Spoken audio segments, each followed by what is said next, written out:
Katie Price and Peter Andre's shock split was shrouded in mystery and speculation. Their undeniable chemistry set screens alight as they appeared together in the I'm a Celebrity, Get Me Out of Here Jungle in 2004, and just a year later, former glamour model Katie was walking down the aisle. They were always honest about the ups and downs of their marital life, and were famed for bickering in their ITV2 show, Katie and Peter. But one minute they had been serenading each other with A Whole New World, and the next, their union was no more. Fans were floored when they announced their separation, and in the end, it took just over a minute for a judge at London's High Court to end their 3.5-year marriage amid a whirl of rumours. At the time, both refused to reveal what had really torn them apart, although Katie made it clear that the separation hadn't been her choice. "Pete is the love of my life and my life," she told the Mirror at the time. "We have children together, and I am devastated and disappointed by his decision to separate and divorce me, as I married him for life. This is not what I want, and the decision has been taken out of my hands.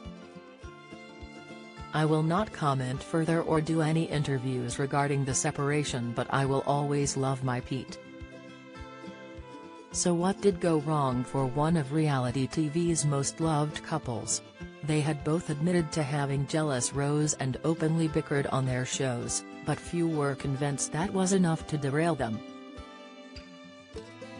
It was Katie who eventually lifted the lid, claiming it had all been down to a big misunderstanding sparked by a night out with her hunky riding instructor Andrew Gould. Katie had hoped to keep the boozy duo on the down low amid claims Pete was jealous of their friendship, but was forced to come clean when the night out made the front page of a newspaper. Both she and Andrew denied any suggestion they'd been unfaithful, and in 2012 she claimed Pete had ended their marriage because he thought otherwise. "I never wanted the split.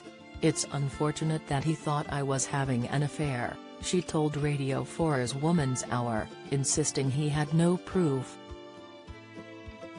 For Peter's part, he refused to be drawn on it, but hinted that whatever went down was huge.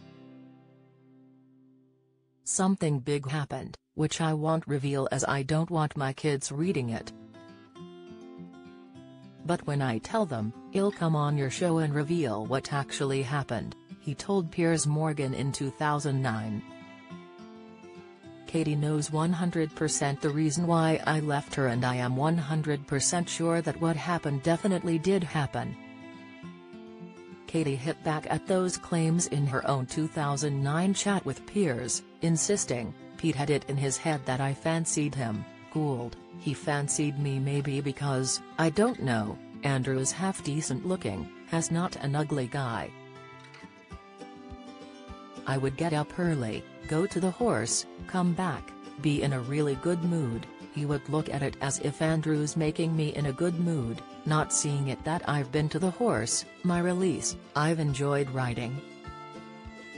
So it grew and grew in his head until he just ended up thinking something was going on, that I fancied Andrew, he fancied me. Whatever the truth, as far as Pete was concerned, their marriage was over. And he served the news to Katie in a furious phone call, confirming he was going to see his solicitor to get a divorce. Unable to take it in, Katie said she was too shocked to cry as she tried to understand the magnitude of his words, and told him to go and see his solicitor if that's what he wanted. In the heat of the moment, she told him, "Fine, divorce me," writing in her autobiography You Only Live Once. She said, "I had heard him say things like this so many times, but I knew that this time he meant it. I didn't cry. My marriage to the man I thought was the love of my life was over, but I didn't cry. I was still so shocked and reeling from what had said. I felt fearful and sick. I had no idea what was going to happen next, but I knew I had to be strong. That was all I kept telling myself.